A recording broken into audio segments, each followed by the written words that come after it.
नमस्ते दोस्तों, स्वागत है आपका आपके अपने YouTube चैनल ट्रेंडिंग स्टॉक्स में।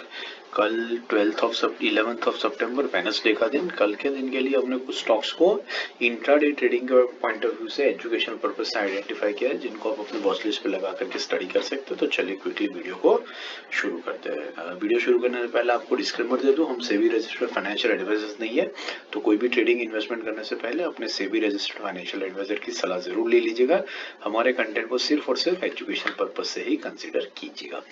तो पहला स्टॉक जो हमने सिलेक्ट किया है वो है रेन इंडस्ट्री, एक सपोर्ट रेजिस्टेंस ट्रेड है। रेन इंडस्ट्री का ये डेली टाइम फ्रेम का चार्ट है। अगर मैं आपको ये डेली टाइम फ्रेम के चार्ट पर ये लाइन यहाँ पर ड्रॉ करके बताऊं तो आपको दिखेगा कि ये लाइन के ऊपर स्टॉक ने मल्टीपल टाइम आकर के रेजिस्टेंस फेस किया और फिर स्टॉक नीचे गया। आप देख सकते हैं, देखिए मल्टीपल टाइम्स रेजिस्टेंस फेस किया है, स्टॉक नीचे आया है। रेजिस्टेंस के अलावा एक और चीज इंपॉर्टेंट नोट कीजिए, ये स्टॉक जब यहाँ पर आता है, यहाँ पर देखिए जब इस लेवल पर आया तो एक ग्रीन कैंडल बना कर आया, उसके बाद सीरीज ऑफ रेड कैंडल्स में नीचे आ गया। यहाँ पर देखिए ग्रीन कैंडल बना के आया और फिर उसके दूसरे ही दिन एक सीरीज ऑफ रेड कैंडल बना करके स्टॉक नीचे भागा। यहाँ पर देखिए दो रेड कैंडल्स बना करके ऊपर आया, ग्रीन कैंडल बना करके ऊपर आया, रिजेक्शन लिया इस ग्रीन कैंडल के ऊपर, यहाँ पर देखिए, और फिर उसके बाद रेड कैंडल्स की सीरीज से स्टॉक नीचे आ गया। यहाँ पर देखिए परफेक्ट ग्रीन कैंडल बना करके स्टॉक ऊपर आया, ऊपर से एक रिजेक्शन लिया और फिर रिजेक्शन लेकर के सीधा सीधा नीचे की तरफ निकल आया। यहाँ पर भी आपको सेम एग्जैक्ट पैटर्न दिख रहा है, स्टॉक ऊपर की तरफ गया, रिजेक्शन लेकर के नीचे आया ग्रीन कैंडल बना करके, और फिर उसके बाद सीरीज ऑफ कैंडल्स रेड नीचे बनती गई। यहाँ पर देखिए अभी एग्जैक्टली वही पैटर्न बन रहा है। ग्रीन कैंडल में स्टॉक ऊपर आया है, फिर आज के दिन में स्टॉक ऊपर गया, रिजेक्शन लेकर के नीचे आया और इसी क्रूशियल लेवल पर आकर के रुक चुका है, जो ये पर्टिकुलर लेवल है यहाँ वाला। ये तो ये सेम पैटर्न जो आपको हर जगह पर दिख रही है, वो पैटर्न भी स्टॉक कल के दिन में फॉलो कर सकता है, और इसी रीजन के वजह से हमने इस स्टॉक को यहाँ पर सिलेक्ट किया है। कल के दिन में आप एक्सपेक्ट कर सकते हैं कि एक रेड कलर की कैंडल यहाँ पर इस तरीके से नीचे की तरफ बन सकती है, और इस रीजन की वजह से हमने इस स्टॉक को सिलेक्ट किया। तो इसके जो लेवल्स है वो स्क्रीन पे है, लेवल्स को नोट कर लीजिए। 174.50 के ऊपर निकल जाए तो बाइंग लेंगे, 173.50 के नीचे आता है तो सेलिंग के लिए लेंगे। 70 पैसे का स्टॉप लॉस रहेगा और 1% का टारगेट लेकर के स्टॉक को वॉच लिस्ट पर रख करके स्टडी कर सकते हैं। दूसरा स्टॉक है पीडीलाइट इंडस्ट्रीज। पीडीलाइट इंडस्ट्रीज हमने क्यों सिलेक्ट किया, देखिए ये अगर मैं ये लाइन यहाँ पर ड्रॉ करूँ जहाँ पर आज स्टॉक ने क्लोजिंग दिया है, तो आप देख सकते हैं कि ये स्टॉक का एक ऑल टाइम हाई है, जहाँ पर ये बढ़िया तरीके से ट्रेंडिंग स्टॉक है। अभी स्टॉक ने इस लेवल के ऊपर मल्टीपल टाइम्स रेजिस्टेंस फेस किया, आप देख सकते हैं मल्टीपल टाइम्स इस जगह पर आकर के स्टॉक नीचे गया है।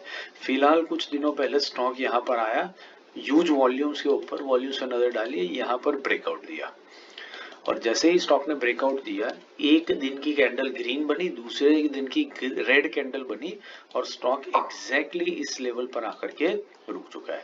और आज के दिन में वॉल्यूम से नजर डालिए, वॉल्यूम्स एकदम ड्राई अप हो चुके हैं। तो कम वॉल्यूम्स के ऊपर स्टॉक ने अपने ब्रेकआउट लेवल्स के ऊपर रिट्रेस किया है।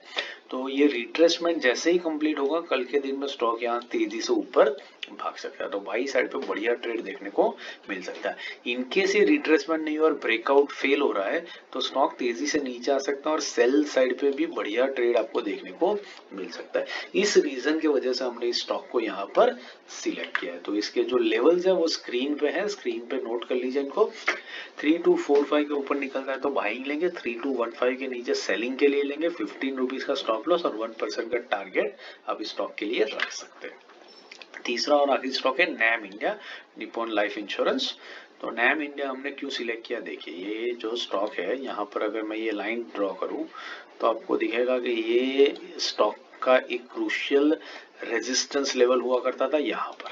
देखिए यहाँ पर कितनी बार स्टॉक आया है और मल्टीपल टाइम स्टॉक ने यहाँ पर रेजिस्टेंस फेस किया, आप देख सकते हैं पूरे बेल्ट में। उसके बाद इवेंचुअली कुछ दिनों पहले स्टॉक ने यहाँ पर ब्रेकआउट दिया। वॉल्यूम्स पे नजर डालिए, वॉल्यूम्स इंडिकेट कर रहे हैं कि बहुत बड़ा ब्रेकआउट हुआ था, क्योंकि ह्यूज वॉल्यूम्स के ऊपर ये ब्रेकआउट हुआ है। उसके बाद स्टॉक आकर के इस लेवल पर आया, ब्रेकआउट लेवल पे सपोर्ट लेकर के बाउंस किया, फिर वापस स्टॉक इस लेवल पर आया, सपोर्ट लेकर के बाउंस किया, और फिर आज के दिन में भी वहीं पर आकर के क्लोज हो चुका है। अगर ये सपोर्ट है, रिट्रेसमेंट है, तो कल के दिन में स्टॉक इवेंचुअली यहाँ से तेजी की तरफ भाग सकता है, बाई साइड के ऊपर बढ़िया ट्रेड दे सकता है। और अगर ये ब्रेकआउट को फेल कर देता है तो स्टॉक बहुत तेजी से नीचे आ सकता है। वॉल्यूम्स बहुत ड्राइड अप हो चुके, कम हो चुके, इसलिए लगता है कि स्टॉक यहाँ पर रिट्रेस ही कर रहा है और यहाँ से ऊपर भागेगा, लेकिन नीचे भी आता है तो भी सेल साइड का बहुत बढ़िया ट्रेड देखने को मिल सकता है। इस रीजन की वजह से हमने स्टॉक को यहाँ पर सिलेक्ट किया है। लेवल्स आपकी स्क्रीन पे है, नोट कर लीजिए। 677 के ऊपर बाइंग करेंगे, 672 के नीचे सेलिंग के लिए लेंगे, 3 रुपीज का स्टॉप लॉस और 1% का टारगेट लेकर के आप इस स्टॉक को वॉच लिस्ट पे रख करके स्टडी कर सकते हैं। आशा करता हूँ ये एनालिसिस समझ में आ रहा है, पसंद आ रहा है। पसंद आ रहा है तो वीडियो को लाइक जरूर कीजिएगा और चैनल को अपने दोस्तों के साथ शेयर भी जरूर से कीजिएगा। बाकी स्विंग ट्रेडिशनल इंट्राडे के stock selection daily weekly analysis के वीडियो मैंने यहाँ पिन कर दिया है, तो इन वीडियोस को देखिए, हमारे चैनल का पूरा कंटेंट एक्सप्लोर कीजिए और अपनी ट्रेडिंग की लर्निंग को बेहतर कीजिए ताकि इवेंचुअली आपकी अर्निंग्स भी मार्केट में से इंप्रूव हो सके। Thank you and have a great trading day tomorrow.